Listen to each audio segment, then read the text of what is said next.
Good afternoon, everyone. I call this meeting to order. Welcome to meeting number 65 of the House of Commons Standing Committee on Natural Resources. Pursuant to Standing Order 1082, the committee is meeting on the Canadian pulp and paper industry study.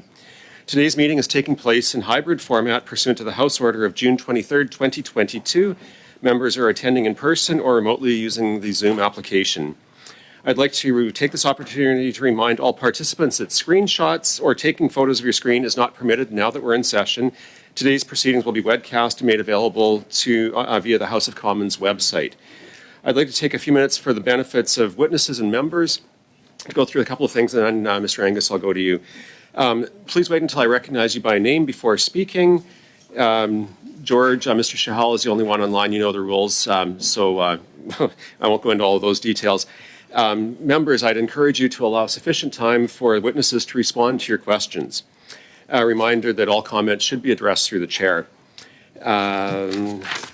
We'll flip over to, I'd also like to welcome Gary Vidal, Randy Hoback, and Elizabeth May as special guests. Oh, and Jaime Batiste as special guests to our panel today, so welcome to these members.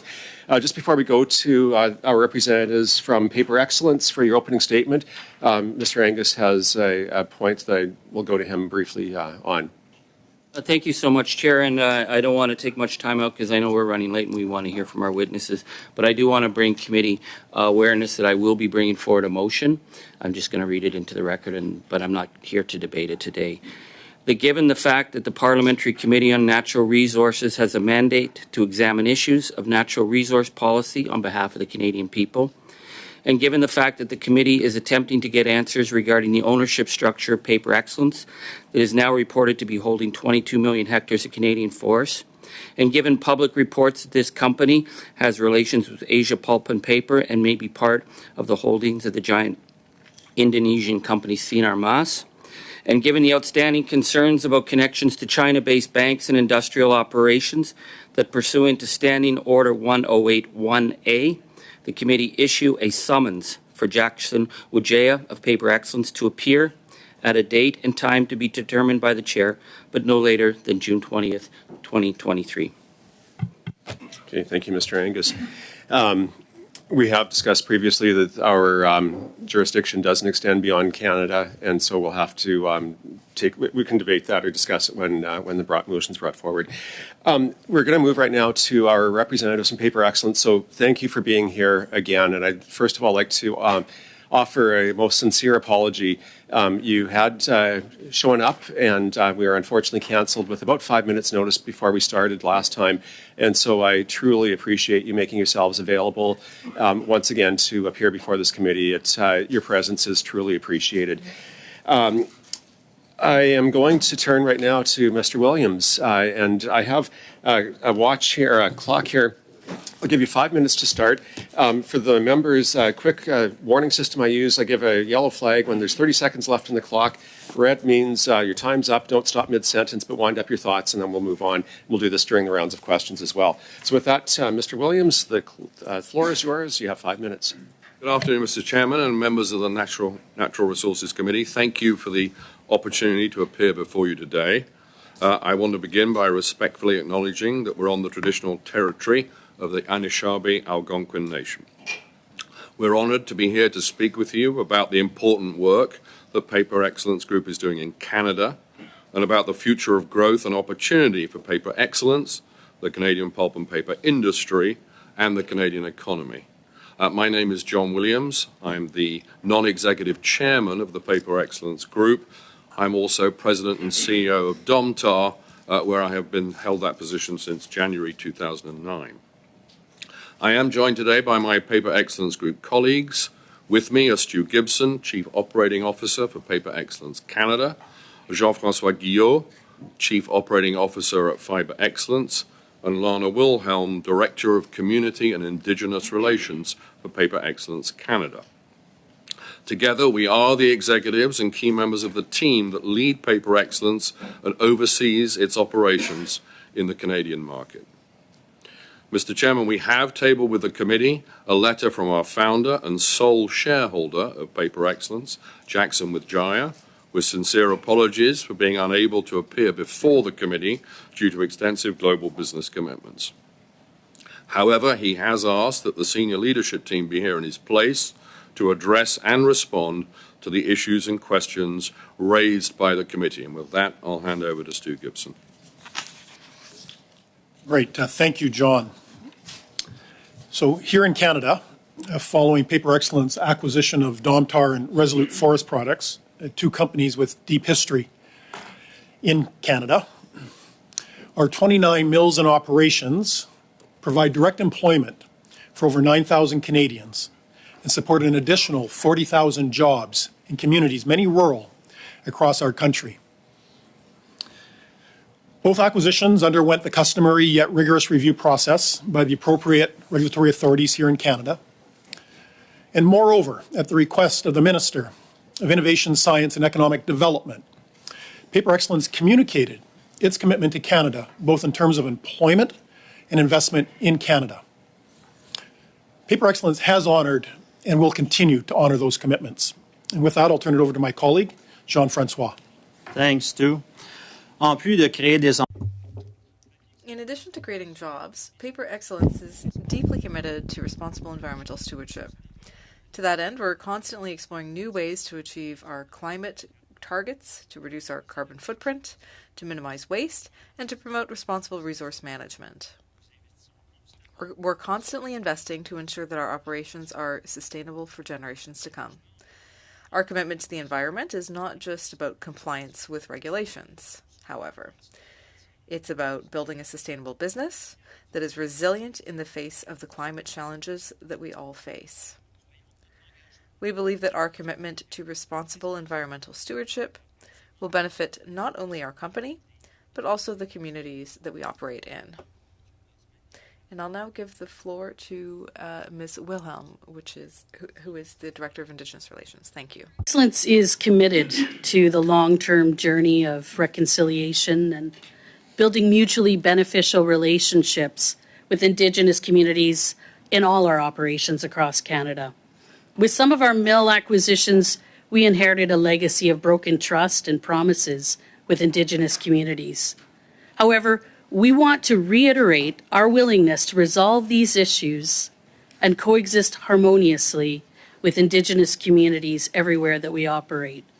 We're proud of our foundational work under the guidance of over 50 Indigenous communities across the country, anchored in our actions, including community investment, business partnerships, and stewardship of resources.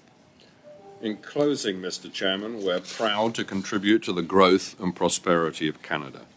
As a company, we're committed to building a sustainable business that benefits all Canadians, and we believe that by working together, we can create a brighter future for generations to come.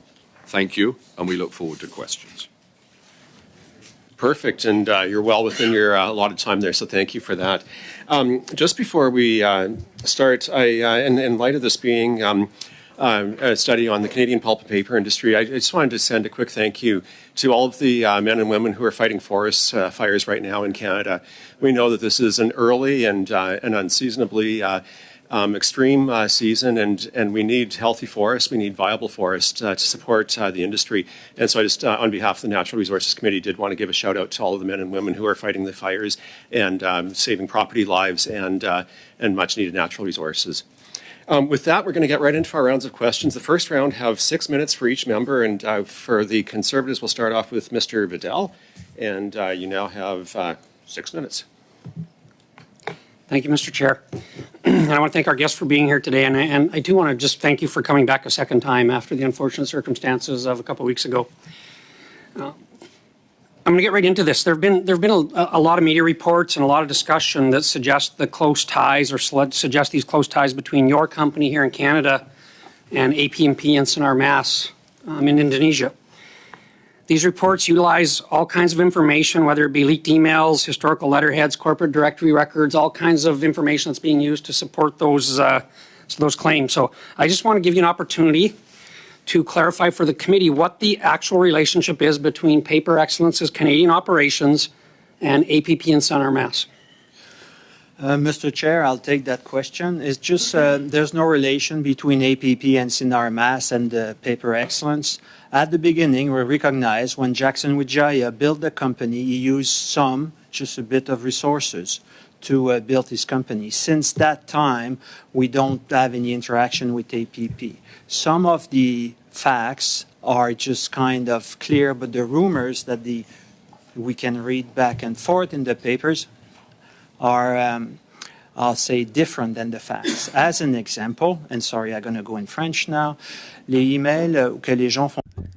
The emails that people are referring to are emails that were done recently in 2018 and 2019 between Fibre Excellence, which was the French company, and APP, to see if there was any interest in buying a new product that we were going to put on the market. So again, these are emails between suppliers and clients rather than anything other than that. Thank you for that.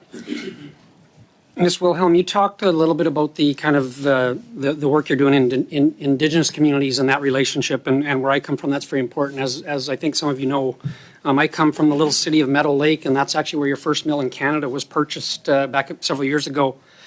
I was an accountant in that community for 35 years and the mayor for almost 10 years, and I think I have a pretty good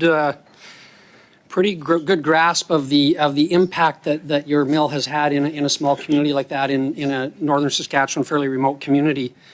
The impact of jobs, both direct and indirect, and the supporting businesses is very, very significant. In both my role as an accountant, I saw it, and as mayor, like I said. In the city of Meadow Lake, we also have a very close partnership with Flying Dust First Nation and the Meadow Lake Tribal Council. We're literally neighbors, as you know, across the street from each other. And I'm also very aware of the impact that the mill has had on the surrounding First Nation communities, especially through the Meadow Lake Tribal Council. Saskatchewan has the highest Indigenous participation in the forestry sector in Canada at 27%. I'm sure you're well aware of that. Indigenous partnerships in the forest industry are not only beneficial to the communities and the people, but they allow for the voices of Indigenous people to be part of the management of the resource in those areas as well, and I think that's significant as well. So I just, maybe Ms. Wilhelm, if you want to expand a little further, can you just explain to the committee, maybe a little bit deeper, what the role your company has, maybe the forestry sector in general with regards to economic reconciliation with Indigenous communities, but also how that is really, really important in the sustainability of forests because of the partnerships and interaction with those communities? Certainly, Mr. Chair, if I may. I really appreciate the members' comments here. Meadow Lake Mechanical Pulp in northern Saskatchewan was our first mill in Canada. And as such, we consider it a real flagship of Indigenous partnerships. For 16 years now, Meadow Lake Tribal Council and 9 First Nations have an equal partnership with us in the management of the forest management area of northern Saskatchewan. This is deeply important, not only for the stewardship that the member mentions, but also for employment. There are hundreds and hundreds of Indigenous jobs in northern Saskatchewan dependent on the running of that mill. 70% of all of the operations to get fiber to our mill are employed by Indigenous people. Not only that, there's significant revenue streams as well as the stewardship element that is so very key for our operation in a sustainable way, looking at species at risk, cultural values, and all of those other really critical elements on the landscape that we are so proud to have in our partnerships up there. And we see this as our operations in northern Saskatchewan. We see this as something we would love to scope out in all of our operations in Canada because we have such a great opportunity to learn from a long-term relationship with all of those nations up north. I would also give a mention that there is significant fires burning in northern Saskatchewan, so I very much appreciate the committee for noting that also. I have a 30-second warning here, so I'll be very quick on this. Maybe can I just get you to speak a little bit in the same line what the reopening of the mill in PA might mean to northern Saskatchewan as well in the same context? Yes, certainly. As we mentioned, significant Indigenous opportunity The Prince Albert Mill restart, we're anticipating a similar impact in terms of Indigenous employment. The project is expected to contribute approximately 1,200 total jobs, and of course, all the indirect partnerships as a result of that. Thank you. And there may be opportunities to further explore that as we go around. Thank you. Next question, Mr. Shahal, I believe, is starting, and you'll have 6 minutes. Thank you, Chair, and thank you for the witnesses for joining us today, and thank you for your opening statements. I want to start off to understand a little bit more of how your business operates. And I'll start off with Mr. Williams or Gibson. Can you tell us a little bit more of your customer base for your company and how much of your business is here in Canada? Yeah, certainly. So, Mr. Chair, if you look at it, obviously we're a net exporter out of Canada. I'll take the Domtar, Resolute, Paper Excellence, the three entities combined, because maybe that would be more helpful to give you sort of the full perspective. So we sell several tens of hundreds, thousands of tons of paper into Canada. We produce more in Canada, actually, than is sold in Canada. So the Windsor, Quebec mill, for example, for Domtar is extremely important. On pulp, we're a large exporter into North America, into Asia, of course, and across the world. Pulp is very much a global business. Our lumber business is really all a North American business, again, largely produced in Canada. Can you go a little bit further on your international business? Tell us some of the countries. Who are your main export countries where you send your pulp, I think you said, and lumber and paper too? So the lumber business is really very much North America. So it's the United States and Canada. If you take the pulp business, it's Asia, Southeast Asia, and also North America, a lot in the US, depending on which particular grades we happen to manufacture. Our newsprint business is very global because, of course, we're talking to large global customers. Our uncoated freesheet business are the kind of paper you see around this room that will go into printers, et cetera, in office buildings. Again, that's 98% of that business is in North America. If you do a rough rule of thumb, we have a slightly higher market share in Canada than we do in the US. So about 85% of the business is actually in the US. The balance is in Canada. We also own a distribution business in Canada, just to give you a bit more perspective on the paper business. Yeah, very good. You talked about pulp and it being mostly global and international. Who are your large international customers? What countries of origin, if you have like percentages? Yeah, if you don't mind, I'm not going to give you anything that I would call competitively sensitive, but I'll give you a sense of it. So our largest customers will be towel and tissue manufacturers across the globe. So people like Kimberly-Clark in the US and Canada, Procter & Gamble in the US and Canada, Kruger Products, obviously in Canada, Henan in China, a large tissue manufacturer. Right now, China is probably 30 to 40% of the global pulp business. We're slightly underrepresented in China in terms of total market share. And of course, Southeast Asia and also into Southern Europe. Would you say China is your largest international customer? And then after China, who would it be? The US is much the biggest customer. I should think then it's probably China and Southeast Asia. Okay, very good. Thank you. Mr. Jean-Francois talked about environmental stewardship. I'd like to know a little bit more of your company stewardship in Canada, how you have really focused on environmental stewardship and making sure that you have a sustainable operations here in Canada. Monsieur le Président. Well, Mr. Chair, we operate according to the rules of stewardship and the regulations that exist in Europe, North America, various regulations. We have committed as a corporation to respect stewardship principles, to respect the law, and if there are any advisory committees to move forward with those rules, we try to participate with that proactively and positively.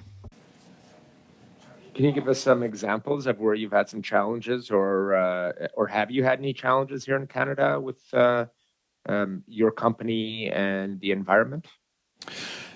Je dis Mr. Chair, I would say that there have been some challenges, but really I would characterize them as, attempts to find solutions. At some point in the past, we have had issues that need to be resolved. Some are still outstanding, but we always approach them positively. Now, a lot of people think that the forestry sector is declining. We strongly believe that the sector is actually just evolving and that it has a very positive future.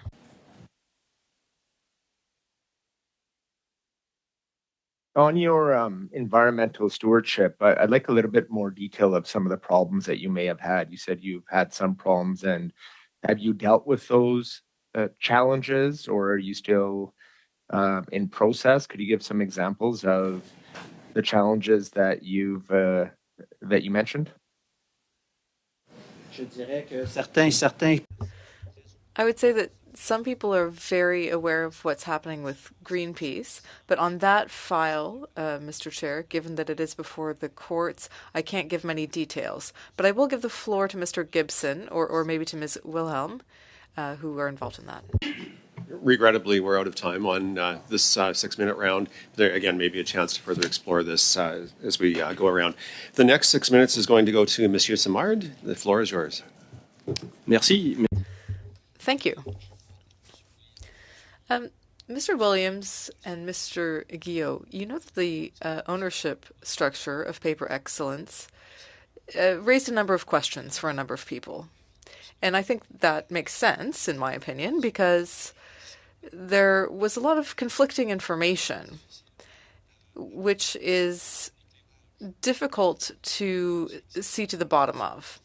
25% of Quebec forests are handled in some fashion by Paper Excellence. Since you acquired Résolu, I think you can understand my concerns. I think that a good way to shed light on the situation might be to ask you, Mr. Bugeria, to talk about the discussions that he had with Minister Champagne. So we're going to be tabling a motion to that effect, and I think that that would be a good way to reassure everyone what happened during those discussions. Maybe you can tell us if you know anything about the discussions that happened between Minister Champagne and Mr. Ujaya. Discussions. Vous connaissez pas les... You don't know the details. Okay. Tout à l'heure, on dépose... Well, later we'll be tabling a motion that will try to shed some light on that. One of the major concerns that we have, there's a factory in my area in Saint-Félicien, and people there told us that if the objective of Paper Excellence is to take the Podcraft and send it to Asia, that would have an important impact on the Canadian economy. As far as you know, is that part of Paper Excellence's business plan to send it to Asia? Absolutely not. Présentement, si je vous comprends... So, if I've understood correctly,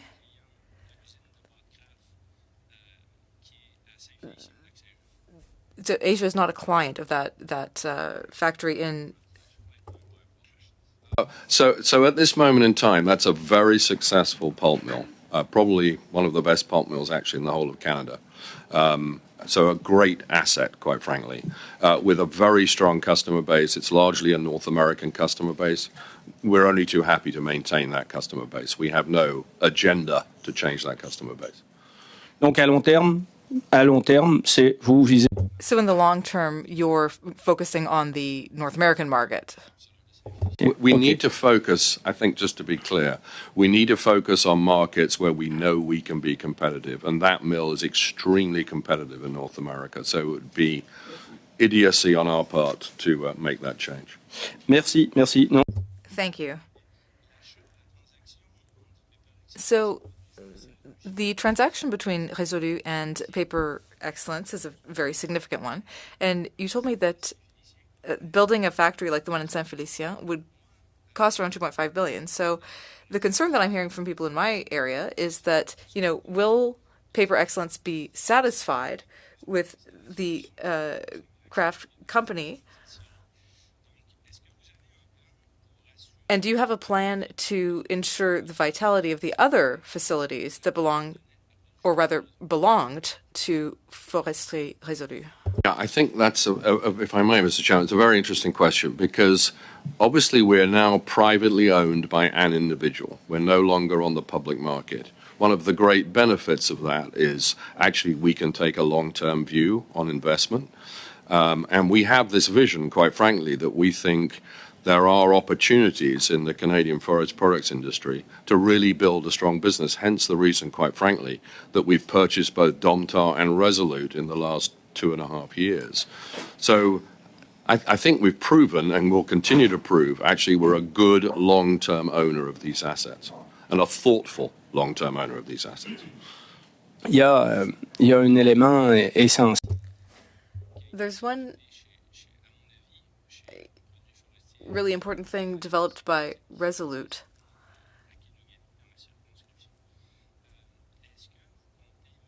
And I'm wondering if you plan on maintaining operations, cellulose fiber operations there, and if you have a plan to market cellulose fiber. I know that Resolute had a company that promoted that product. Does that continue to be your plan? As did we at Domtar, interestingly. We called it Celluforce. It was based and still is based at our Windsor mill. So yes, we're still highly motivated by that technology because over time we think that could be transformational for the industry. It will take time. These things do take time, but we're still highly motivated by that idea. Est-ce qu'on peut...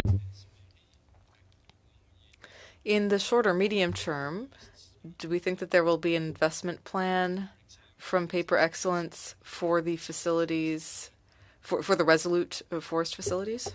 So, Mr. Chairman, if I may, when we purchased Resolute, we obviously also purchased their plan, which had some fairly aggressive capital plans over the next 3 to 5 years for their asset base. I saw red. 6 minutes goes fast. And we will implement that plan. Thank you. We'll next go to Mr. Angus for 6 minutes. Well, thank you so much, Chair. Thank you so much for coming. Our interest here is, we know our mills are efficient. We know our workers produce the best in the country. That's not why we're here. We're trying to find out about ownership. So what we've been able to figure out is that Sinar Mas is a pulp and paper empire based out of Shanghai in Indonesia that is entirely controlled by the Wijaya family. We know that Asia Pulp and Paper was founded by Ika Wijaya and is under control of Sinar Mas. We know that when Jackson Wijaya tried to establish his Canadian presence through Paper Excellence, he received a bank loan at the extremely low rate of 0.1% from a Chinese bank controlled by the Wijaya family. So now we have a situation where one individual, not a Canadian, Mr. Jackson Wijaya, is in control of 22 million hectares of Canadian forests. Why did he not bother to come and explain his role and his family's roles in the ownership of these natural resources assets of our country? So, Mr. Chairman, there are a number of questions embedded. If I could try and attack them one by one. So I actually have with me, which I'd love to put into the record, a note saying very clearly we've repaid that loan in 2020. So we have no relationship with Chinese banks whatsoever at this point in time. And as I think Mr. Wijaya really expressed in his letter, he's traveling actively. And, we are the people who are accountable for this business. I think we're capable of answering probably a little bit more detail than he is, given the scope of what Paper Excellence has now become. So we're here to answer questions and happy to do so. Well, thank you so much. Where is Mr. Wijaya now? At this moment, I don't know. Okay. Does he still maintain his office at the White Magnolia Plaza in Shanghai? I also don't know the answer to that question. would you know if the White Magnolia Plaza is the headquarters of the Asia Pulp and Paper China Company in a building that's known as the Sinar Mas Plaza? Would you know if he has an office in that building? I wouldn't know either way. So why are you able to answer about his ownership if you can't answer those I questions? think those are geographical questions. I guess the way I would see it, Mr. Chairman, if I may, is it's very clear there is no cross-shareholding whatsoever between Asia Pulp and Paper and Paper Excellence. Okay. Paper Excellence is completely and solely owned by Jackson Wijaya. He is the sole shareholder. Who may have an office in the China office of APP in the building that's known as Sinar Mas, but you can't answer that. So, but I'm going to go on because Mac Anderson, who testified at committee, at the BC Legislative Committee, said, and he worked for Paper Excellence through Mackenzie Fiber, he stated on the record, Paper Excellence is a company owned by Sinar Mas. And then he said, the guys at Shanghai were reviewing what I was doing. So who are these guys in Shanghai that was reviewing his work for Mackenzie Fiber? Again, Mr. Chairman, I have obviously been in this business since November of 21. I have never had any interaction with anyone from Asia Pulp and Paper, nor have any of the people who work for me. And in fact, I've competed and continue to compete pretty aggressively with Asia Pulp and Paper in the North American paper market. Okay. So the idea that they would be sort of the puppet masters, I have to say, seems I found it surprising, too. The issue is that if you give testimony at committee like you do here, it's like testifying in court. So if Mac Anderson lied, that would be serious. Because what we found was that documents that were received by the media said that the real nerve center wasn't Richmond, BC, but the APP office in Shanghai. And this source stated that those teams, APP Shanghai, handled the legal, accounting, finance, and market analysis, and that there were, quote, no boundaries between staff working for one company or the other. So I put it to you, why would someone go to the media who works for APP say that there's no difference between what is happening with the APP staff and the PE staff? Yeah, please. Monsieur le Président, j'aimerais juste... Mr. Chair, I just want to remind members here that we're not denying the fact that at the beginning of Paper Excellence, assistance was provided about APP and Sinar Mas. What I would repeat is that that assistance ended, and so that stopped in 2020. So the facts in question concern the beginning of Paper Excellence and not 2023. As I said, we're looking toward the future. We're looking in a positive way, and the past is something we can't change. We'll admit that Asia Pulp and Paper were handling market analysis and legal at least up to 2020, because we were just told that there is no connection whatsoever. So there obviously was a connection, and each of these are part of a family. These aren't corporations. These are individual families. So I'd like to ask you, Statistics Canada on their intercorporate ownership database states that Sinar Mas controls 64 companies in Canada, including Paper Excellence. So is Statistics Canada wrong? J'aimerais, Monsieur le Président, ramener... Mr. Chair, I just want to remind the member of one fact, which is that the assistance I mentioned, the last installment of that assistance from Bank of China was 2010, 2015, So why does Statistics Canada have you listed as being under Sinar Mas? You can say it ended, but their database says that you are part of Sinar Mas. So are you denying now what Statistics Canada has said as a fact? I'll give you the opportunity to briefly answer, please. Okay, merci, Monsieur le Président. Thank you, Chair.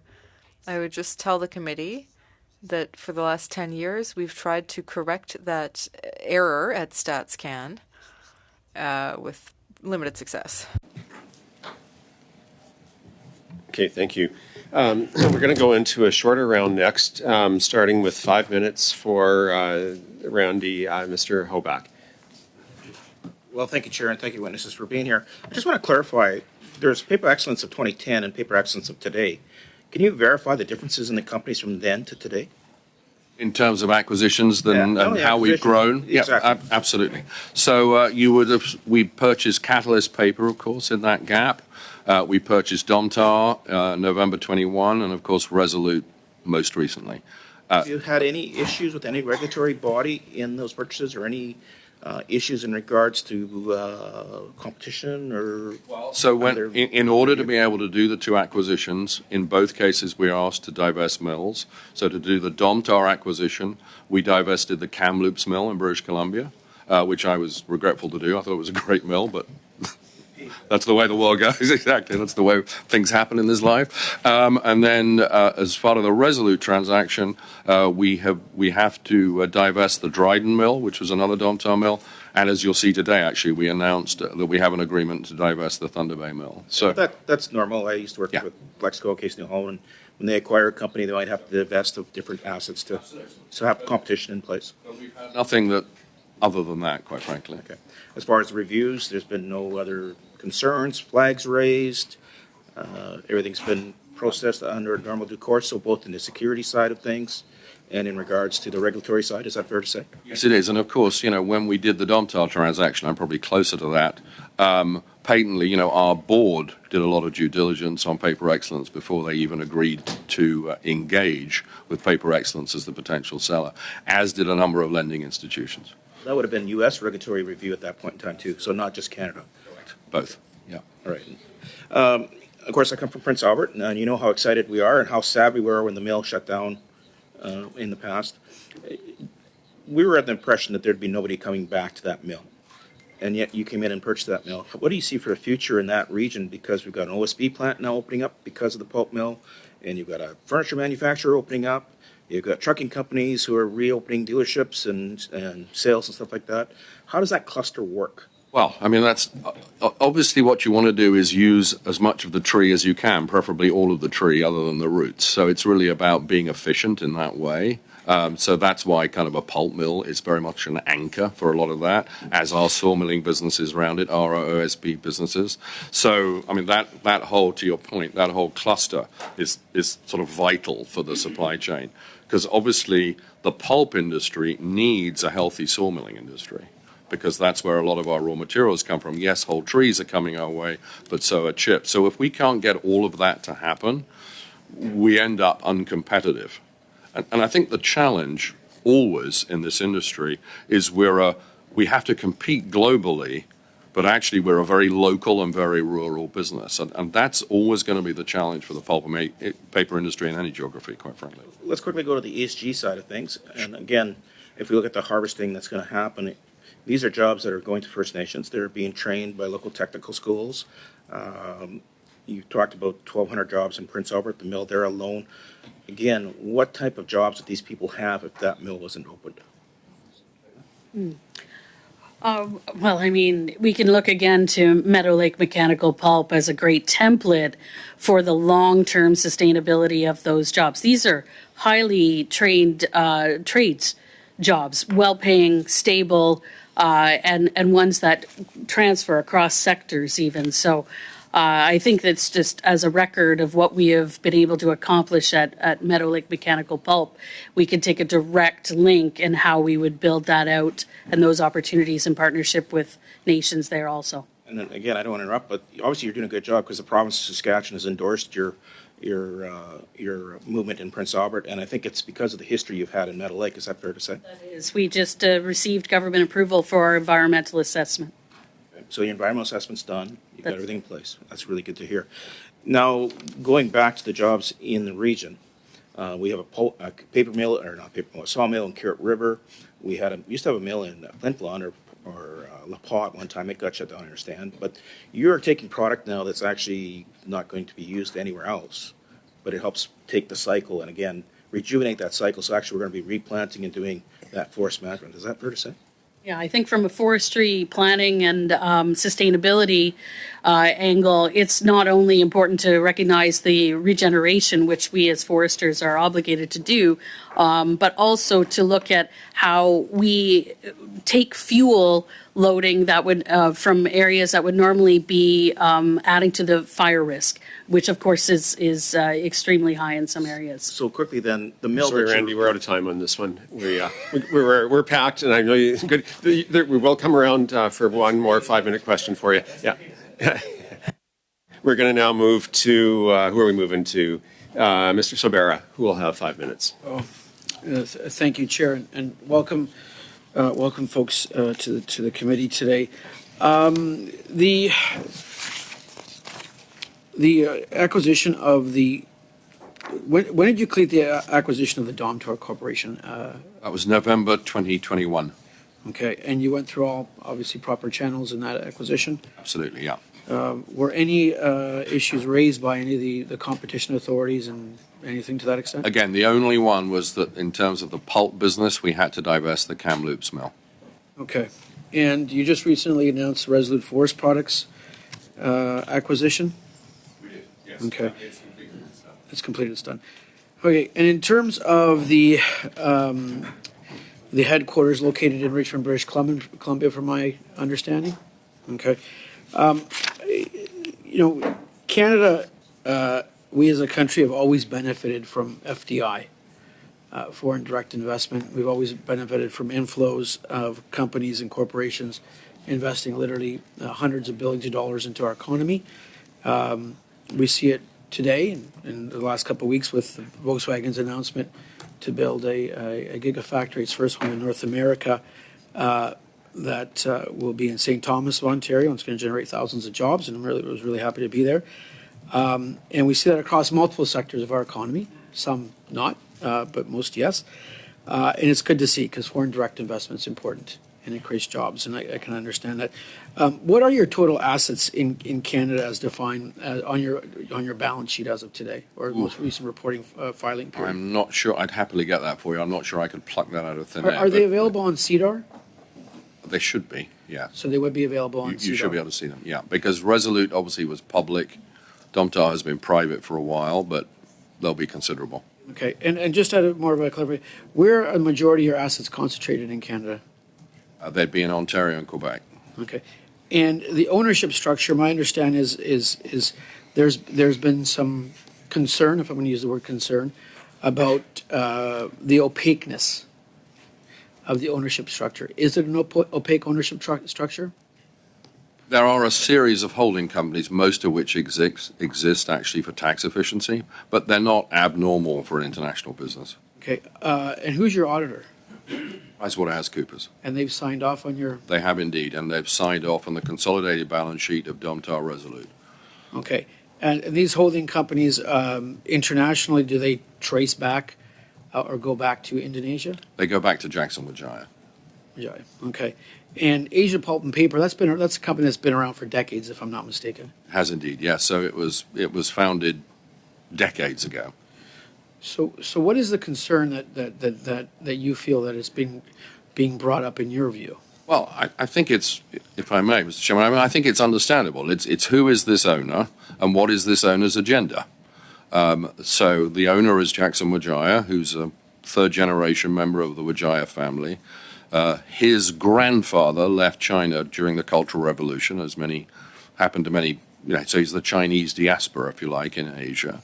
And I think there is a concern as to, do we have some agenda here to divert the product that we're selling into various markets into that Chinese market? That is absolutely not the case. I mean, the products you're talking about are pulp, paper. Not paper, really, no, because quite frankly, the Chinese have an enormous paper market where they're a producer. They're actually a net exporter of paper, and their paper actually is coming into Canada as we speak, and we're competing with them to try and sell the customers our paper. And just for reference sake, many years ago, probably over 30 years ago, I worked at a pulp and paper mill in Prince Rupert, British Columbia. It was the old Repap Industries under George Petty at the time.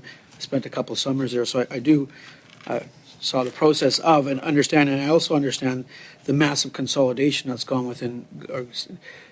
occurred within the North American market, and how many of the participants, for example, the largest company in British Columbia at one time was Macmillan Bloedel. That's the home province I grew up in. So things have changed quite a bit. So I accept and I welcome the foreign direct investment into the Canadian economy. But, you know, real issues in this world that we live in, I think it's understandable that we know the ownership structure and how that works. The family, you know, the Wijaya family has been leading investors, holders of businesses for decades. That's not new. I think there's some concerns that need to be answered. If I can be frank, how many acres of timber would you own? Sorry, we're out of time. We'll take sorry. a brief answer, and then we need to move on to our next. Okay. Very small actual ownership, a few 100,000 hectares. Thank you. We'll now go to Monsieur Simard, who will have 2.5 minutes. Merci. Thank you, John. I'll be brief, Mr. Williams. You know, I came from an area where there was a hazardous ownership structure. So Alcan, the biggest aluminum producer in North America, was sold to the Australian company Rio Tinto. And that was just a drop in the bucket. Rio Tinto was a much bigger company. And we had the impression that when it comes to decisions, those decisions were no longer being made in Canada. And in terms of your corporate structure, I'm certainly not reassured. This decision-making structure is what allows workers and the people in the region to understand what kind of influence they have. I don't want Saguenay-Lac-Saint-Jean, my region, to be just a drop within the ocean of APP. I know that I can't ask you this question because you'll just say, I don't know the answer, but I think that the solution would be that Mr. Wijaya should come testify before the committee. And if he doesn't do that, well, we, the elected officials and the media, will be left with the same concerns. In other words, who is the true owner of Paper Excellence? And as long as that question is not settled, we won't be able to move on and talk about, you know, your development plans. And for us, this is really essential because there are so many questions that are outstanding, even in terms of the workers' retirement plan, pension plan. You talked earlier about your investment plan. You know, how can we trust you if we don't actually know who the owners of Paper Excellence are? Well, I'll try and unpack that, Mr. Chairman, if I may. Obviously, we're the people who run the business on Jackson's behalf. He would not be letting us make these commitments if he wasn't absolutely comfortable that he was prepared to keep those commitments. And maybe, you know, now we have this scale, and I can accept the scale is new versus where we were 2 years ago. He's purchased two very large businesses in a very highly regulated environment. Both of those businesses had a really good reputation in terms of sustainability and ESG generally. And he feels, I think, very strongly, one of the reasons that those businesses are of interest to him is because he wants to build that for the entire... I apologize. I was concentrating on my answer, Mr. Chairman. I'm sorry. Finish your thought, please, and then we'll move on. And he wants really to build that across all his businesses. Great, thank you. 2.5 minutes goes very quickly. Mr. Angus, it's over to you for your 2.5 minutes, please. Thank you. Very interesting quote from a manager of Asia Pulp and Paper Shanghai who spoke to the media and said, it's a fiber grab. They want to keep the perception that Paper Excellence is an asset of Canada, for Canada, and by Canada, but in reality, it's a feeder for the Chinese machine. So why would someone from Asia Pulp and Paper make a statement like that regarding what Jackson Wijaya's control of 22 million hectares of forest is? Well, obviously, Mr. Chairman, it's not for me to speculate why anybody would say anything. The truth is that there is no fiber grab, actually. We are still very committed to serve the customers that we have. We want to develop with those customers. We want to develop the business. We want to invest wisely. We want strong relationships with the unions, because obviously without the people, there is no business. So quite frankly, I just can't prove a negative. I mean, quite frankly, I think that's where we find ourselves. Well, I mean, at least today we learned that up at least till 2020, Asia Pulp and Paper were doing analysis and doing work for the family business. Do we have a date when Asia Pulp and Paper stopped overseeing the work of Canadian operations? Monsieur le Président, j'aimerais corriger. Mr. Chair, we've been mentioning the date of 2020. That was the date in which the bank loans ended. Now, the relationship with APP since 2015, there hasn't been a relationship there since I joined APP, and we now have no relationship. I just find it interesting because, again, on our corporate list, you are listed as a subsidiary of Sinar Mas. But here, I'm going to go back to Shanghai, which, again, we don't know if Mr. Wijaya is there. We don't know where his office is. We were told his office is in the Sinar Mas building there. But we have an APP employee who says, quote, he believes it is crucial and urgent that people in North America, especially regulators and politicians, know more about Asia Pulp and Paper and paper excellence, the rapid expansion of the Wijaya family private business empire into the Americans, and its growing control of the pulp and paper industry and the forests that feed it. We're talking about a man who solely owns the mills and 22 million hectares of natural resource products, and he is a man too busy to come and explain himself to the Canadian people. I put to you that you are undermining the questions of credibility if he won't even come and explain how his family controls this market, controls Asia Pulp and Paper, controls Sinar Mas, and whether or not this is a fiber grab of Canadian operations to feed the Chinese machine. We are out of time, but I will allow our witnesses, if you'd like to take provide a response to that statement. So very briefly, of course, we don't control 22 million hectares. Actually, we have to go and find that wood and compete with anybody else who wants to buy it, whether it be wood chips or whether it be pulpwood. So, Mr. Chairman, I slightly quarrel with that characterization. And yes, Jackson had a vision, and still has a vision, actually, that he could help the Canadian pulp and paper business become a sunrise business rather than the sunset business it's been for a number of years. So, and he's ready to invest behind that. Okay, thank you. Our witnesses often want to know where they're at in the process. So we have 5 minutes left for Mr. Vidal, and then 5 minutes on this side, and then we'll suspend and go to our second panel. So 10 minutes left, and thank you so much for what you've shared with us so far. We're going to start off on this side with Ms. Stubbs, and Ms. Stubbs, you have 5 minutes. Thanks, Chair. I'm just going to take about 30 seconds, and I'll defer to my colleague, Gary. Yeah, thank you to the witnesses for being here and talking about, of course, the importance of your operations and businesses in communities across the country. There are obviously still outstanding questions, I think, that require transparency, and so this won't be for debate today, Chair, but I just did want to put on the record that Conservatives will be moving a motion to help amplify the intent of the original motion moved by our colleague Charlie Angus, that pursuant to the motion adopted on March 31st, 2023 regarding a study into the Canadian pulp and paper industry, Minister Francois-Philippe Champagne, Minister of Innovation, Science and Industry, appear for 1 hour alongside appropriate officials to discuss the ownership structure and business relations of Paper Excellence Corporation, and that the chair schedule this meeting at the earliest possible opportunity, which was, of course, also the request in the original motion by our colleague. Yeah, we did invite the minister to attend, and his schedule did not permit him to be here within the time frame. So we invited, he was unavailable, and that's where we're at. Okay, I think we should perhaps debate this later. It seems quite obvious that he should make himself available.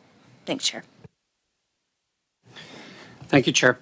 Hey, I want to pick up on this idea that Paper Excellence somehow controls 22 million hectares of forested land in Canada. This has been an ongoing discussion by the member from Timmins James Bay. It's been in a number of media reports starting back in March. I would suggest that this statement is incorrect at best and potentially misleading at worst. And the reason I would say that, for example, in Saskatchewan, the Ministry of Environment uses several different forms of licensing before the right to harvest crown timber is granted to anyone. This both secures benefits and ensures sustainable practices are maintained by the companies. In Saskatchewan, for example, there's a forest management agreement, there's an area-based or volume-based term supply license, there's an annual commercial forest product permit. These are all different methodologies of granting that permission to harvest crown timber. What these all have in common is they require both forest management plans and Indigenous consultation. And from the Saskatchewan government, it says that since forest management agreements provide the greatest assurance of sustainable forest management, requiring forest management plans which are equivalent to environmental impact assessment plus renewal obligation, the long-term goal is to have all timber supply areas covered by a forest management agreement. In addition to that, we talked a little bit about Northwest Saskatchewan already. It's my understanding that your company and the Metlake Tribal Council are 50-50 partners in a forest management company called Mystic Management Limited. And through Mystic Management Limited, it controls the timber supply for both your pulp mill and what's the lumber mill called North Sask Forest Products, which, by the way, is 100% First Nations owned sawmill in my community of Meadow Lake. So I want to give you an opportunity to just talk a little bit about the regulatory processes in Canada, how it provides checks and balances to protect our timber resources. But I also want you to add on the end of that, if you have time, I want you to explain how the Indigenous consultation and or direct involvement supports these practices.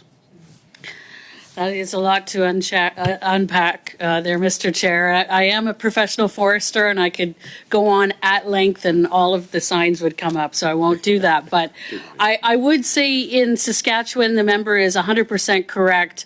As a forester, I am really proud that we have one of the most heavily regulated industries out there. There are hundreds, if not thousands, of foresters, biologists, traditional knowledge keepers, trappers, people out on the land who are making sure that we have that tightly regulated forest, as we should have, because this is a renewable resource and it's in our best interest as a pulp and paper company to renew that resource in a sustainable way.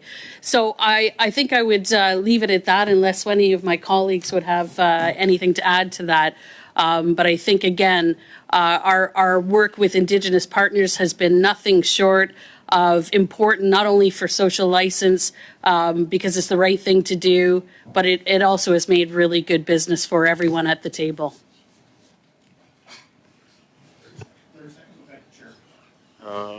In Prince Albert, again, we're pretty excited. We see so much potential. There's actually 2 new skating rinks being built, a swimming pool. There's a new hospital now being built. All that because the pulp and paper sector, the forestry sector, is returning back to Prince Albert. So we're seeing huge investments in the city of PA. Now, we're not the only ones excited about that. The member from Couch and Malhead at Langford toured your mill in Crofton, and he's pretty excited about the fine earner jobs he has there. So I just want you to know there's lots of people in Parliament and lots of people in Canada cheering you on. But having said that, there is processes you have to follow. There are rules you have to follow, and this is part of the process. So I appreciate you doing that, and we look forward to seeing your business grow and expand in the Prince Albert area for sure. Thank you, Mr. Hoback. That's that 5 minutes. We're going to go to Mr. Blois, but I understand you have a quick point that you'd like to raise. Just before you start the clock, we do have Miss May who's here, and I know the party's not recognized in terms of having 12 seats. I have a number of questions. I'd like to be able to ask all 5 minutes of my time, but I don't want to preclude Miss May, who I know might have a question or two. I'm wondering if there's a majority or a consensus on this committee to even give a 2.5-minute slot, so that because I need to make that, I need to know whether or not that's possible before I start my time. We would need unanimous consent to do that. I just would clarify, would we have another round of questions, or another round? No, so the intention is once we finish this last slot, and then if it's approved by the committee, the 2.5 minutes, we'll suspend. We'll go into bring in the second panel. And at that point, I'll be looking for advice from the committee, whether we were late starting today. We did not get going until 4:13, so we were 45 minutes late starting. We have resources available until 6. And so we can, it'll be likely around 5:20, almost 5:30 before we can get to the second panel. So do we want to bring in the second panel or go till 6 o'clock? So that's the direction I'm going to look for. But well, sorry, my only question is I'm looking for goodwill from my colleagues. Like, I don't want to have the second panel and then we can't ask questions because they came here all the way to be heard, like our first panel. So I want to make sure that our first panel was heard and our second panel, at least we get a full round with our second panel. If we go till 6 o'clock, as long as we have resources, we will get the first 6-minute round with them for sure. Okay. So just so I'm Okay, clear, so Mr. Chair, 5 minutes to you, and then Ms. May we'll will go have 2.5 minutes okay. to Ms. May, and then we'll suspend. Thank you very much. Mr. Williams, obviously, Mr. Angus and other members of the committee have raised some of the concerns around the perception of the structure. I can't sit here with certainty and know whether or not what is and what isn't true. I appreciate you being here. Any recommendations you can provide to this committee quickly about ways and you can further disclose information that can help put to rest some of the concerns that are being raised? Well, I think, we can be, Mr. Chairman, we can be as transparent as you need us to be. So, happy to lodge things with the committee in terms of the ownership structure, whatever you need, quite frankly. I would also just say one thing. Obviously, we have a bunch of North American lenders who now lend to us, some of the very best names in investment banking, actually, in the U.S. All of them. I only have a limited amount of time. What I heard there is that you're willing to share further documents as necessary to help do this, so thank you. I want to ask about creditor protection because on May 1st, 2023, the company that owns Northern Pulp, which of course is Paper Excellence, there's been an extension through the BC Supreme Court. What is the hope of the company in this 4-month extension in terms of being able to resolve that issue in Nova Scotia?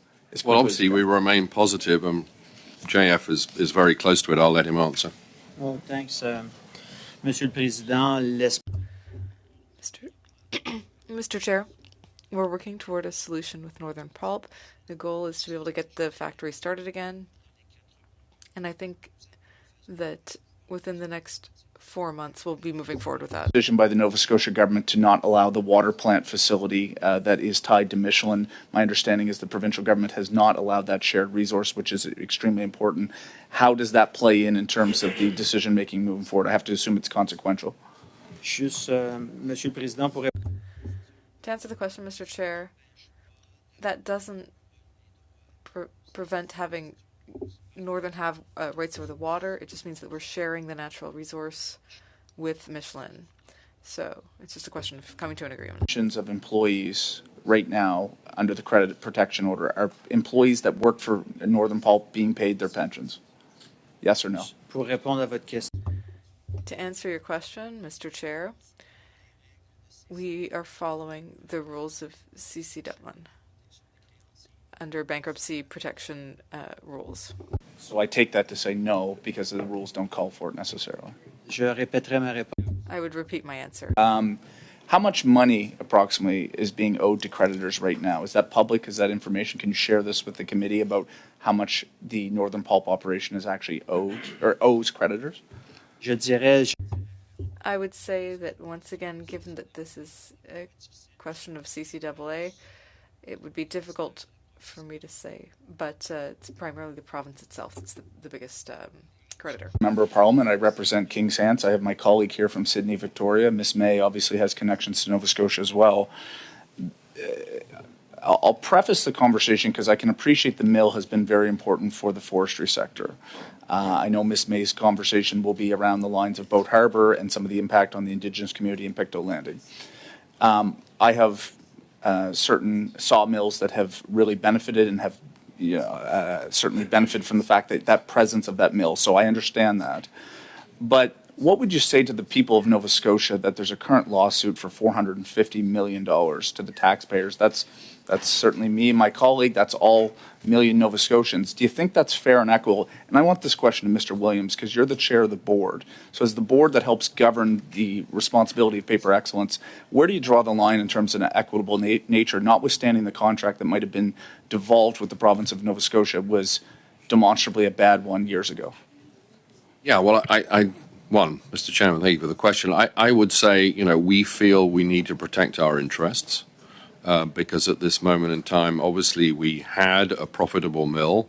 That mill no longer operates, and therefore we've had severe losses. And again, I'm not going to comment on the detail of legal activity. But Mr. Williams, do you equate the fact that mill doesn't operate because of a decision by the province of Nova Scotia, or because of the inadequacy of the work that was done to address the environmental challenges? I think that's a legal question that needs to be resolved on here. I have about 30 seconds left, as I understand, Mr. Chair.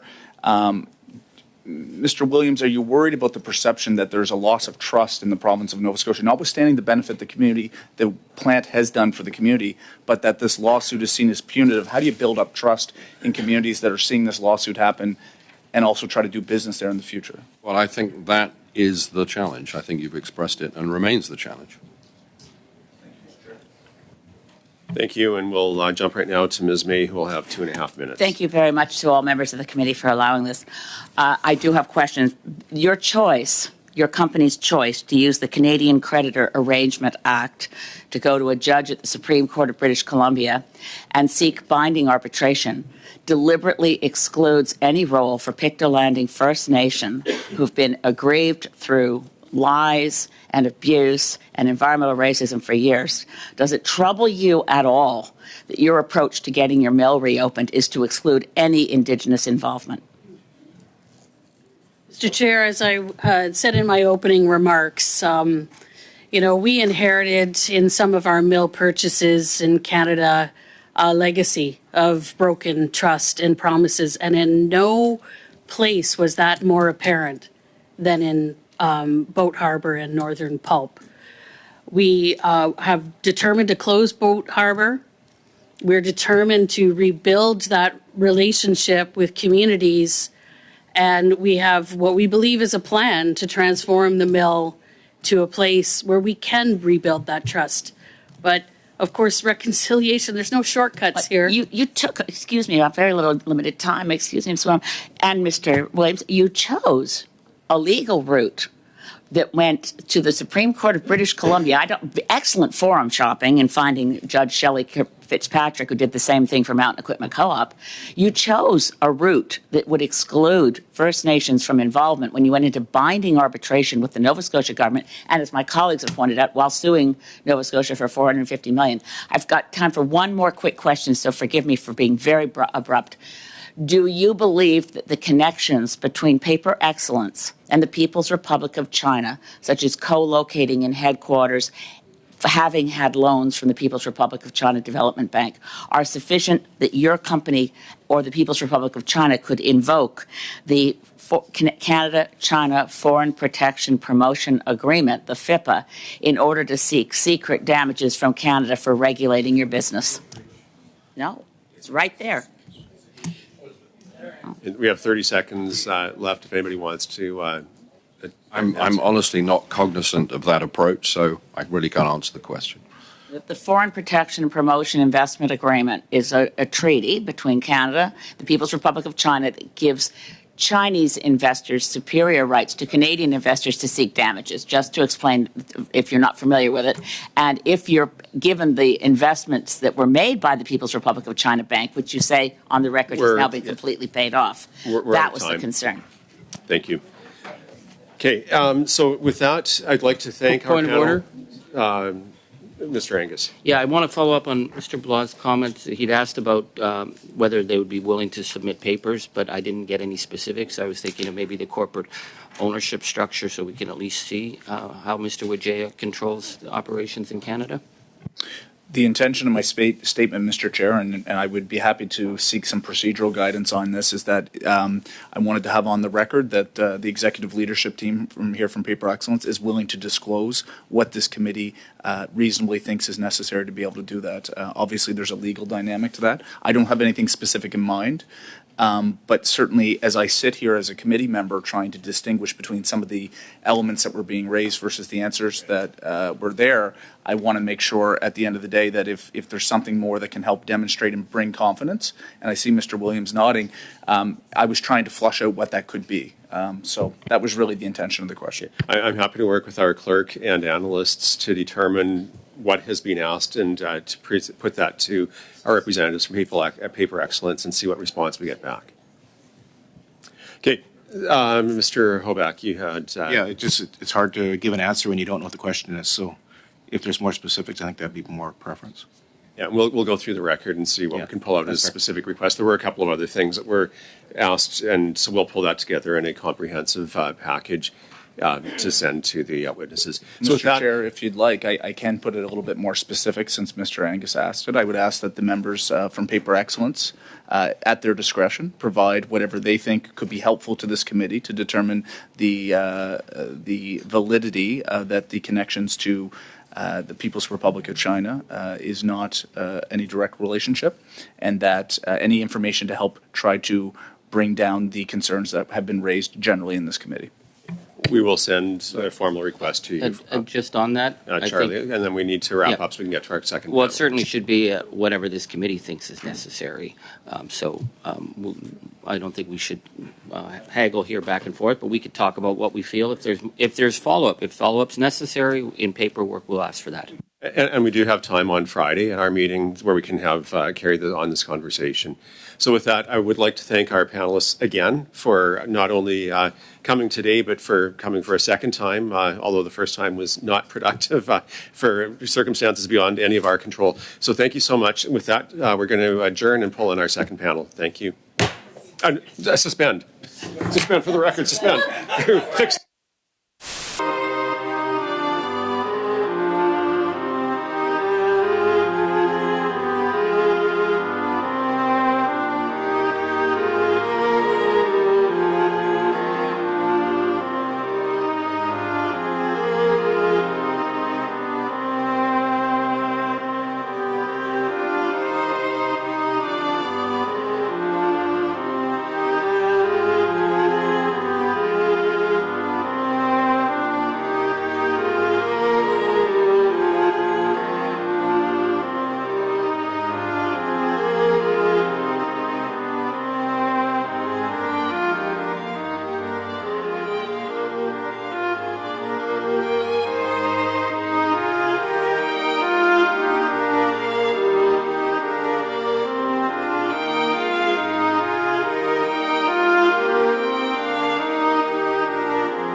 Welcome back. We're back in session.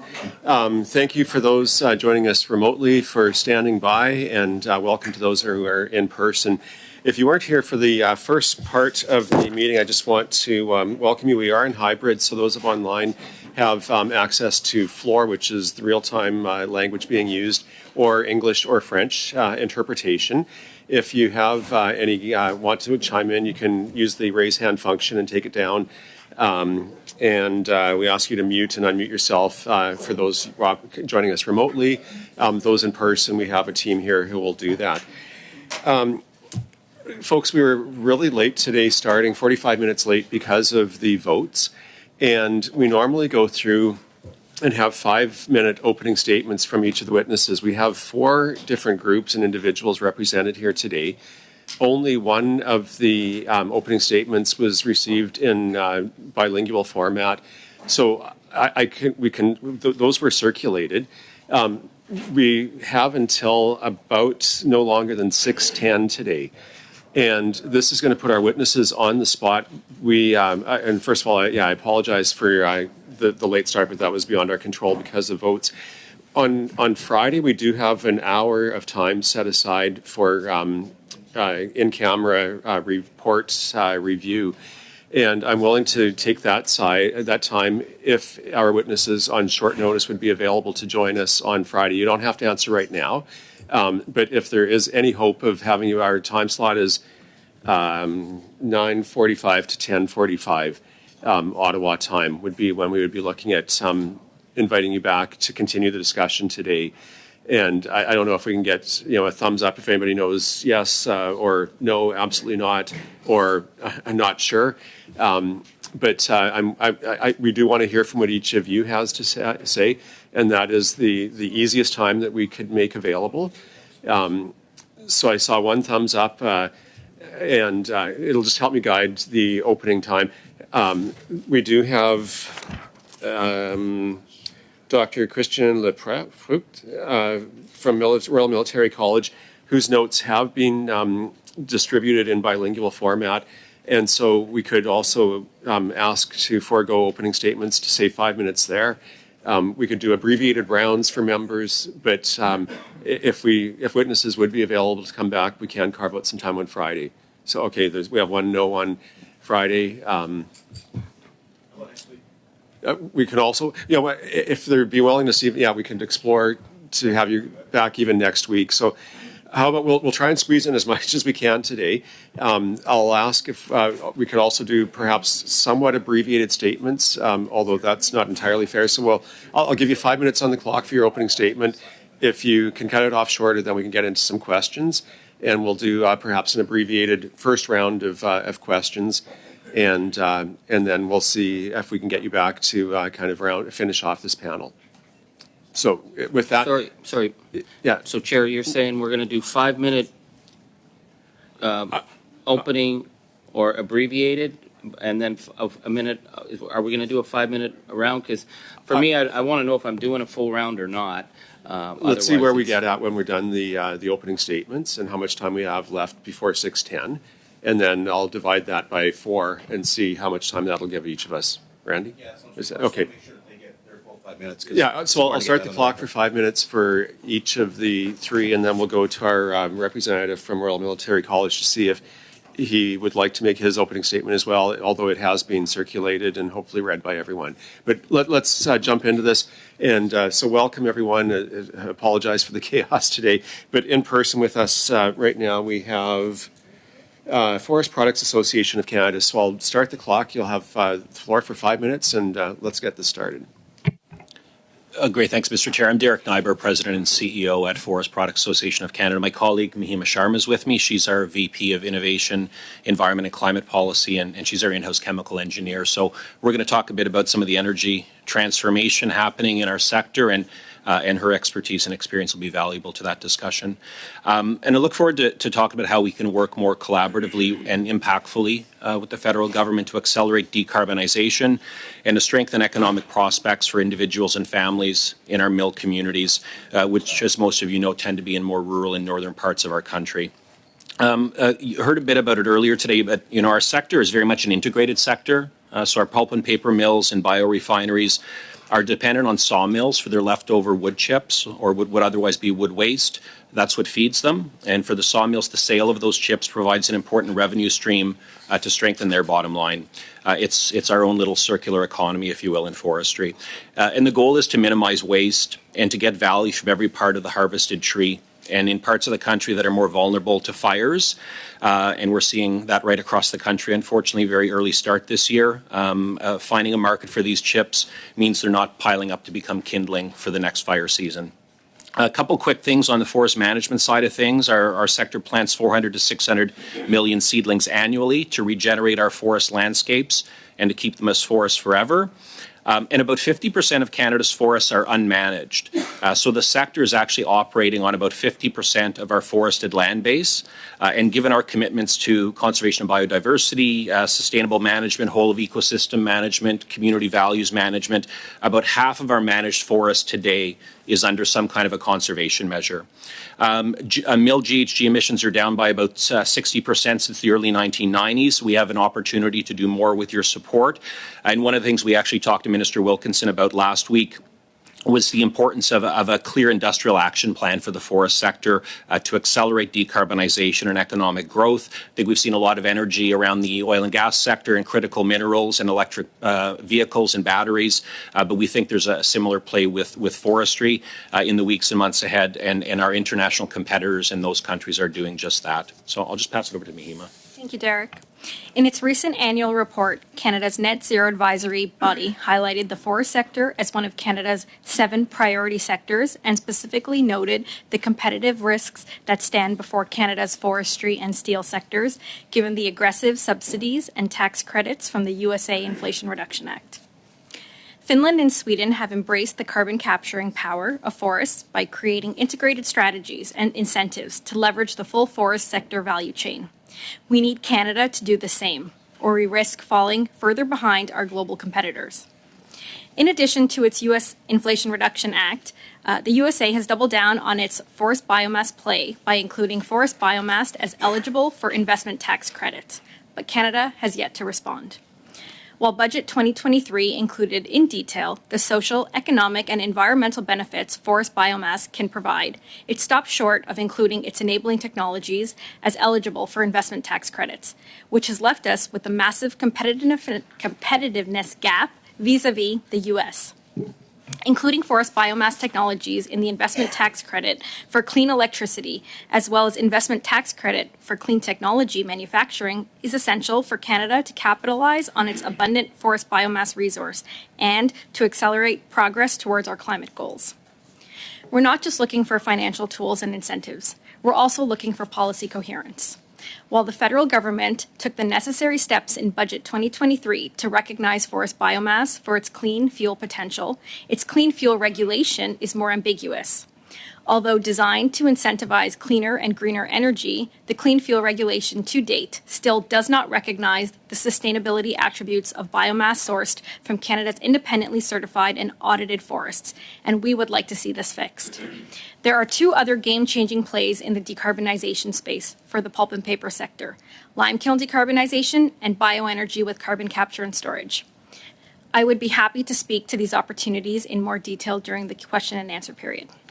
In closing, with a more deliberate approach on industrial strategy, a more inclusive approach on investment tax credits, better policy coherence, and tailored programs to accelerate lime kiln decarbonization and bioenergy with carbon capture storage, we can attract more investment to Canada, improve our global competitiveness position, and do more to achieve our shared climate goals. Thank you for your time and your attention today. Great, thank you for being within the 5-minute opening statement. We'll jump now to Dr. Lauprec, and if I've mispronounced your name, please correct us. I will give you the opportunity for up to a 5-minute opening statement and take as much of that as you'd like. So the floor is yours. Monsieur le Président, je vous remercie. Mr. Chair, thank you.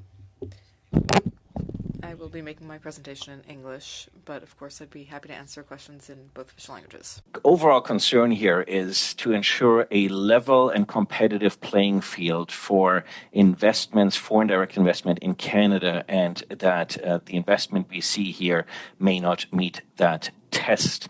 It appears that Paper Excellence may have been and may still be in violation of Canadian law by effectively circumventing Canadian law, and that may also be the reason why Paper Excellence continues to be intransparent and not forthcoming either about its foreign resourcing nor about its ownership structure. I'm concerned about the structures behind the company, but I'm also concerned about the pace at which it has acquired a significant share of a Canadian business here. If another business acquired 21% of, say, the telecommunications, media, or airline business in Canada, and we had the sort of questions that we have here about financing and ownership structure, Canadians would be up in arms, especially in Quebec. So for a purportedly foreign entity that may be connected to China, there's interesting questions here. Why were transactions allowed to proceed? Was this in the public interest? Do these transactions comply with the particular competition law? Do they comply with Canada's foreign investment laws? And that it reveals that Canada's posture is yet again inadequate in terms of identifying, disrupting, and possibly deterring potentially malicious intent in terms of foreign investment. It's also another reason why this government needs to get the Financial Crime Agency of Canada up and running. I provide a comparison here with the United States, where if this investment had proceeded, it would have required a proactive disclosure to the Committee on Foreign Investment, known as CFIUS, which is in the Treasury, where also the Office of Investment Security is housed, along with the Financial Intelligence Unit. So we would have had a proactive disclosure of foreign funding, and that would have flagged suspect resourcing, ownership, reporting, and control structures.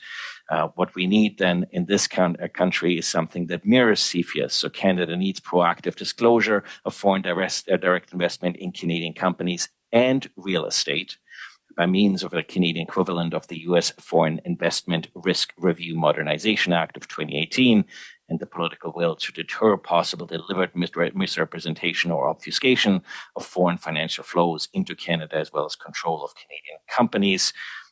This case raises Canada's potential vulnerability to foreign economic interference and manipulation across a vast spectrum. Je vous remercie de votre attention. Thank you for your attention. Thank you so much for your comments. And I don't know if that was your full opening statement, but as I say, we have circulated it in both official languages to the committee. Next, we have with the Fédération de l'Industrie Manufacturière, Louis Bégin, President, and Dominique Demers, Labor Relations Consultant. And so I'll turn it over to the Fédération representatives for their opening 5-minute statement, please. Bon, premièrement, merci. Well, first of all, thank you for welcoming us before your committee. At this commission. Okay.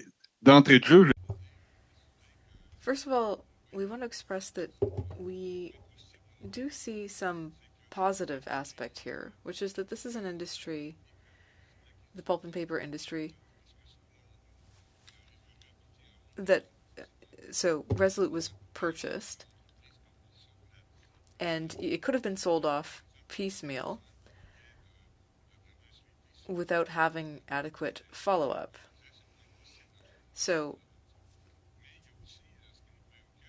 there are nonetheless a number of concerns, and we'd like to have more details about what Excellence Paper's plans are for Resolute.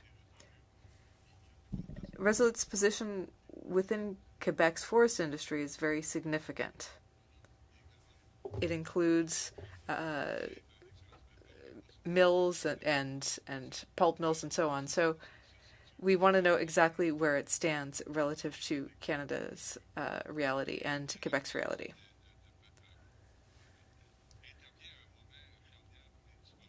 Yeah, this comes at a really key moment for the forest industry, because we're trying to find a balance between various challenges.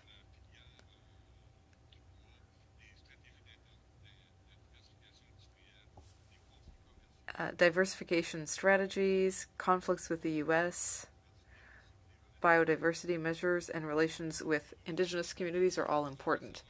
So we want to know where the company is headed when it comes to their business plan and workers in Quebec. I'll now give the floor to my colleague, Mr. Vaillancourt. Yes, we also have concerns about the the new purchasers' ownership of the pension plans.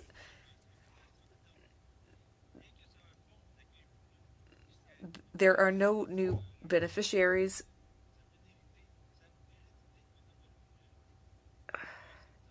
In the past, we've seen strategies where responsibility was handed off and there were similar acquisitions.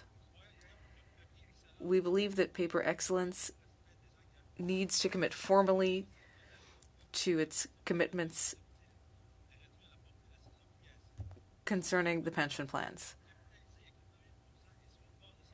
These plans have a solvency ratio of around 75% and a deficit of about $1 billion. This could have disastrous consequences for beneficiaries. Given its important position within Quebec forestry and its influence on other independent subsidiaries, we believe that Paper Excellence needs to show more transparency concerning its short-term and long-term intentions. Workers are very concerned. There have been some interruptions to production. In July, there will have been 5 weeks of closure since the beginning of the year. And the limits on kraft pulp exports are significant as well.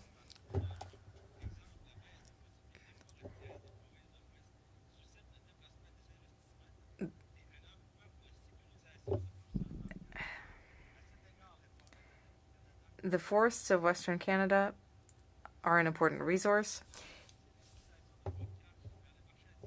If more kraft pulp is going to be exported to Asia, this will lead to consequences for the Canadian economy. We believe that there need to be limits on export capacities for a player of this size. Resolute has set up a very interesting plan. Will we have enough kraft pulp to meet domestic supply, or will there be exports? We have many concerns. Okay, thank you. And I hadn't realized, but welcome to Mr. Gilles Vaillancourt, who just spoke, and I understand Mr. Vaillancourt is a union rep with the Fédération. So thank you for your opening statements. Lastly, we'll go now to our Greenpeace representative, Shane Moffat. And over to you, Mr. Moffat. You'll have 5 minutes for your opening statement. Good afternoon, and thank you, Chair, for the opportunity to speak today. My comments are informed by an investigation into Paper Excellence, which Greenpeace Canada and our partners released in October and which is available online. Our investigation into its Paper Excellence's corporate structure uncovered a network of holding companies registered in offshore jurisdictions characterized by high levels of secrecy. Other than its Domtar holdings, its Canadian mills are primarily owned by Paper Excellence Canada Holdings Corporation, incorporated in Canada in 2010. The corporation is itself owned by Paper Excellence BV, registered in the Netherlands. The owner of Paper Excellence BV is Fortune Everick, registered in Malaysia. Fortune Everick is owned by yet another Malaysian company, Capital Asset Holdings, registered in an offshore financial center. At the end of this rabbit hole, Elite Shine Investments Limited, registered in the British Virgin Islands, is Paper Excellence Canada Holdings Corporation's ultimate owner. Domtar is now owned by holding companies in the Netherlands and Hong Kong. Paper Excellence represents itself as a Canadian company and denies being a subsidiary of Asia Pulp and Paper or Sinarmas. However, our investigation revealed family ties, overlapping management, and lobbyist filings indicating that Sinarmas in fact controls Paper Excellence. APP and Paper Excellence can thus be considered sister companies under Sinarmas. In BC, lobbyist Mo Sahota registered for Paper Excellence in 2020. In his public filing, he disclosed Sinarmas as a, quote, affiliate with direct interest in the outcome of his lobbying. After Paper Excellence bought the Meadow Lake Mill in Saskatchewan, it wrote at least 6 letters to the province on letterhead stating it was a division of Sinarmas Group. Most significantly, Paper Excellence maintains it is solely owned by Jackson Wijaya, the son of Sinarmas and APP boss Tiga Wijaya. But who exactly is Jackson Wijaya? Is he an owner we never see who lives in Shanghai or Jakarta? Or is Jackson a code word for the financial interests of a family that owns a global logging empire? Paper Excellence's own SEC filings suggest it's the latter. Quote, Jackson Wijaya means A, Jackson Wijaya, B, family members of Jackson Wijaya, C, trusts, partnerships, or limited liability companies for the benefit of any of the individuals identified in the foregoing clause A or B. It continues. So what exactly is Asia Pulp and Paper's track record? In Indonesia, APP and its suppliers have deforested over 2 million hectares of rainforest, including Sumatran tiger and orangutan habitat. Many of its suppliers have conflicts with indigenous communities over land use. Its plantations, which drain carbon-rich peatlands, have been linked to catastrophic fires and massive greenhouse gas emissions. In Canada, the government says Paper Excellence will comply with federal and provincial laws. But in Ontario, the logging industry is exempt from the Endangered Species Act, so that won't do much good. British Columbia still hasn't passed endangered species legislation, while Quebec drags its heels on protections for woodland caribou. A recent peer-reviewed study of shortcomings in federal law to protect biodiversity concluded that, quote, biodiversity loss within Canada suggests transformative change is needed. Thanks to these weak laws, which the government says Paper Excellence will comply with, forests are already in crisis across the country, with collapsing caribou populations, growing emissions, and historic protests. Paper Excellence might market itself as a savior, but I see a vulture picking struggling forests clean to feed a global empire for the benefit of a very few.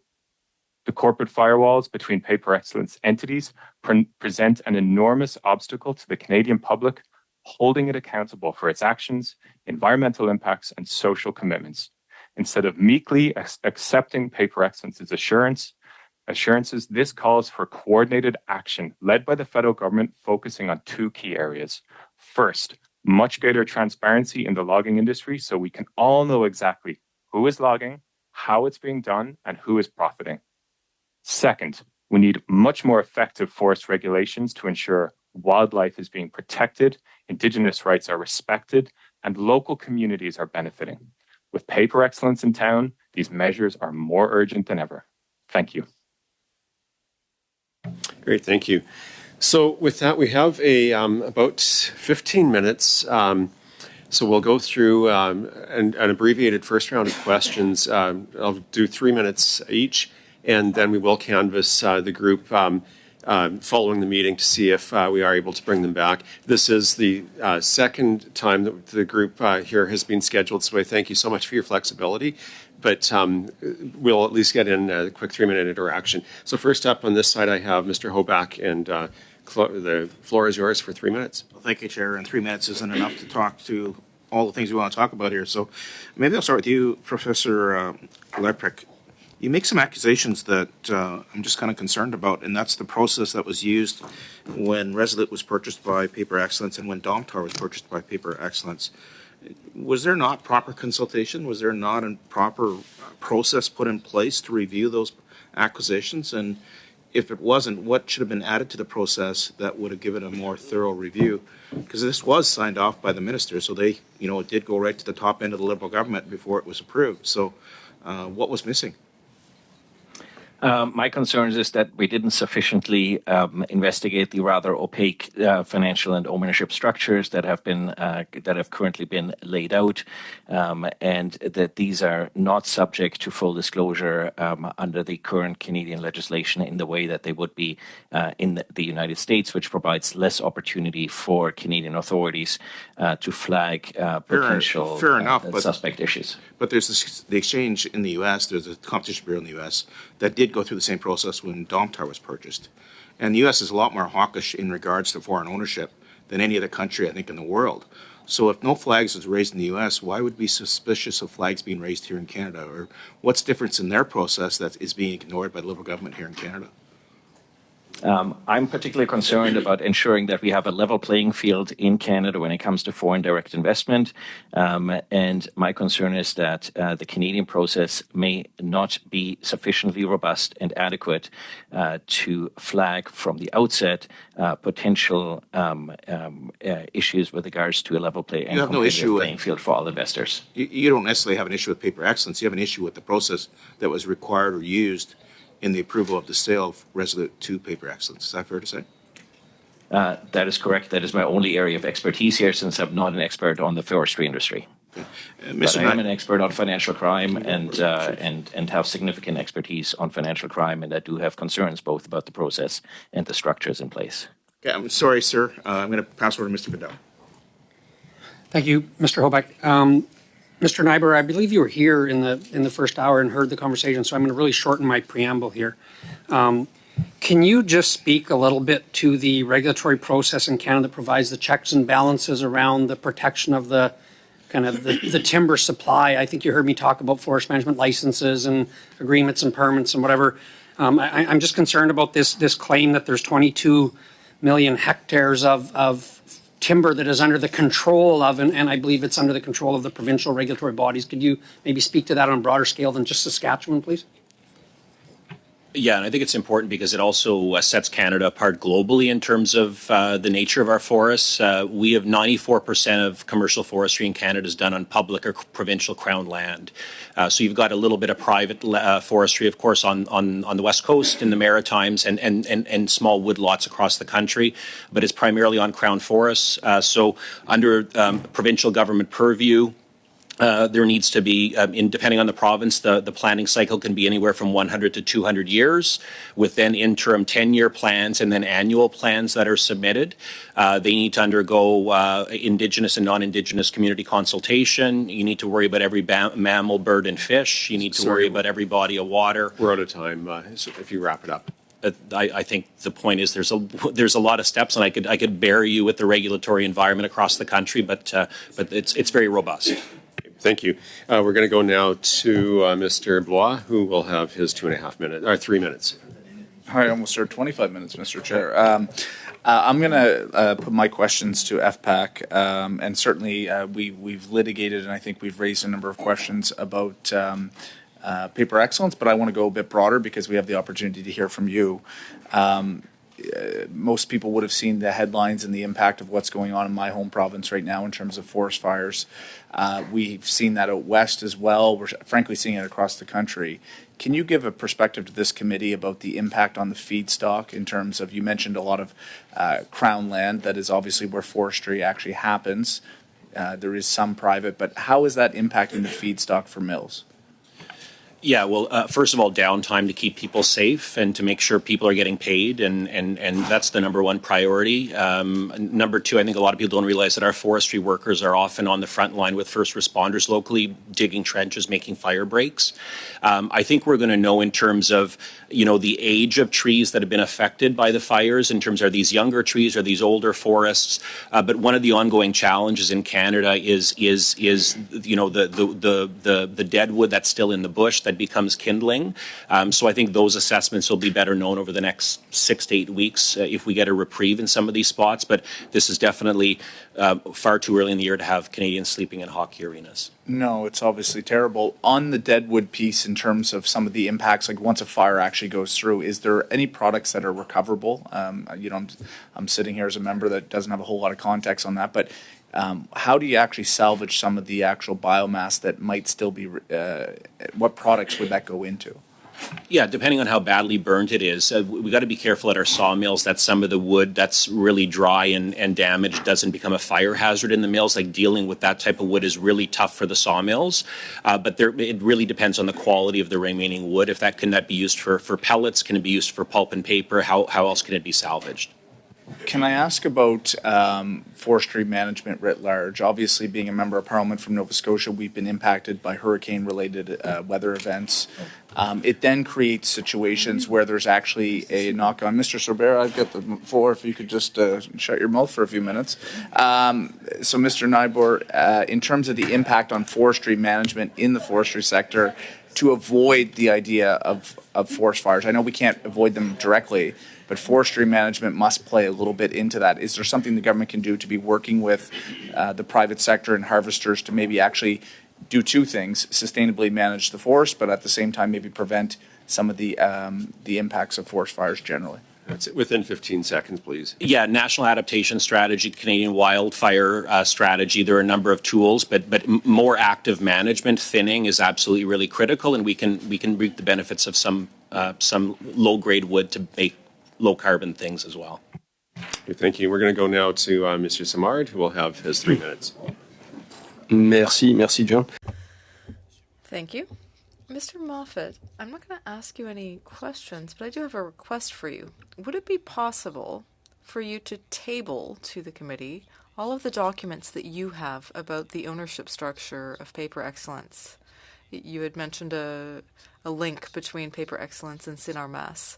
Would it be possible for you to table those documents? I'd be delighted to. Merci. Thank you. Jean, merci. Thank you very much.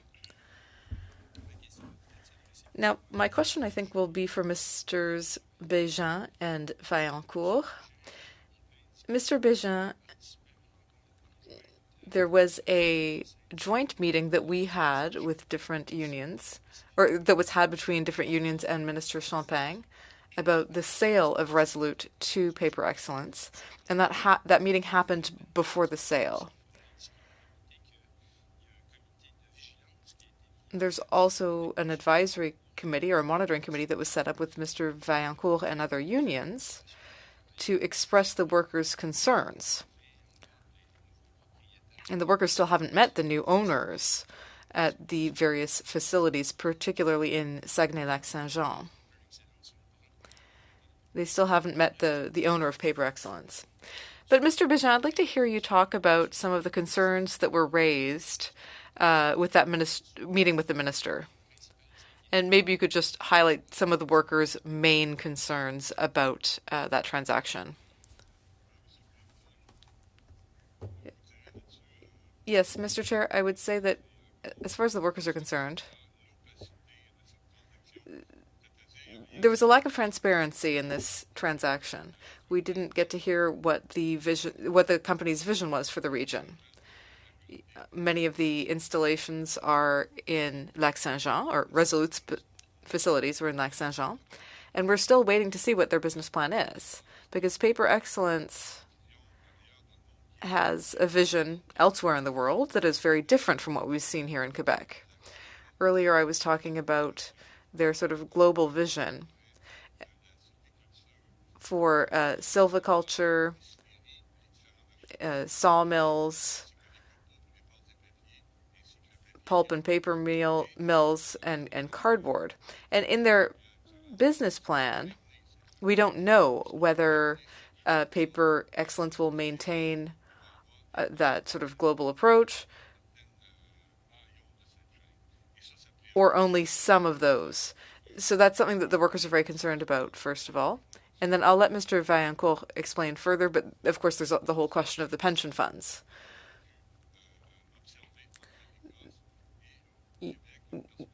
In Quebec, there's a particular situation because when Resolute was purchased,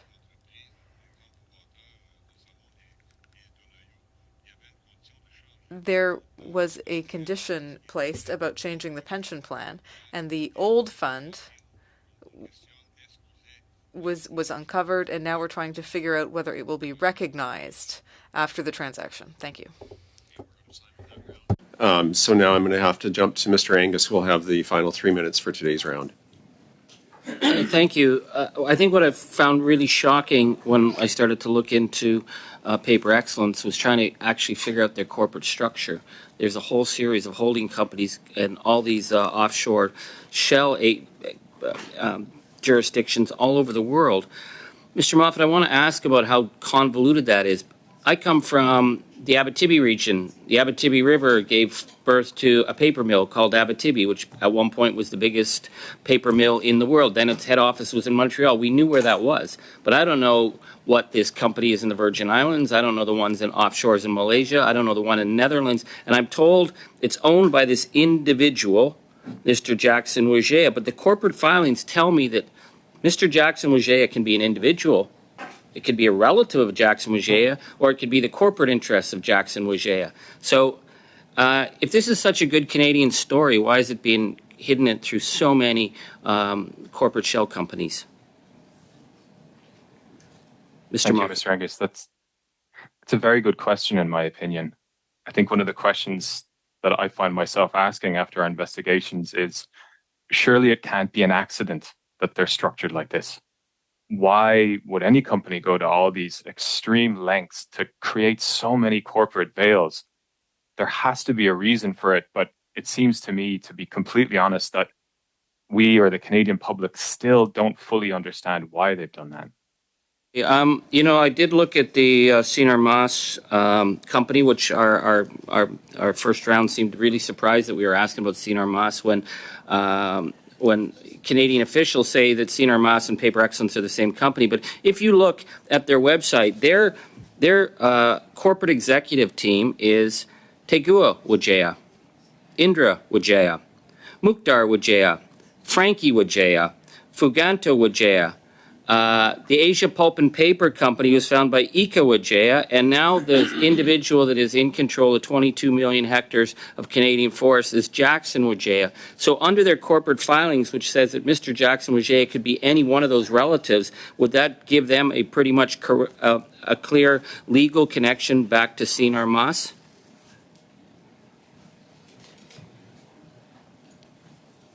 Mr. Moffat? I think the connection to CNR Moss that we've outlined in our investigation is undeniable. It's at multiple levels. It's through multiple connections. Our investigation based itself on public filings in a number of jurisdictions around the world, and it's all publicly available. And I think the connections to CNR Moss are extremely extensive and involve a range of. I'm going to have to interrupt you. I'm going to have to interrupt you because I'm running out of time here. CNR Moss has a long list of environmental damage allegations. There have been major international campaigns, Burger King, Mattel, Carrefour, to get them to cut ties to CNR Moss. Asia Pulp and Paper lost their international FSC certification Charlie, because of damage. We're out of time if you want to wrap it up. Just to wrap up, would it be in their interests of Paper Excellence to obscure the connections to Asia Pulp and Paper and CNR Moss, given the question of their FSC certification in Canada? Without speaking to the company's intent, which I have no knowledge of, I would observe that there are certainly benefits to not being associated with Asia Pulp and Paper, including some of which you've alluded to. Okay, and Mr. we're out Chair, of time point on of that. order, just quickly. Very quickly, Mr. Chair. I have the great privilege of getting to work with the honourable member from Vaughan Woodbridge. He's a great parliamentarian, and I got a little bit heated as he was just rightfully wishing a colleague goodbye. I'd like to remove that from the record on the Blues if we could, and just say that how much I think he's a great guy. Thank you. Exactly. Okay, we have a hard stop of 6:10. We're down to the 3 minutes left.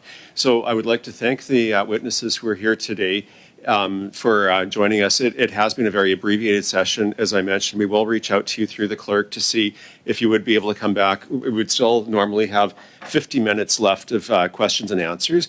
And so we'll see if we can find a time for almost an hour to bring you back to conclude this panel before the end of the session. I have two other quick things. I'm going to turn to Mario in 1 second, but before I do that, Mario, this is the last meeting that we will have with our clerk, Geneviève Desjardins, and I'd like to thank her for her support over the past year.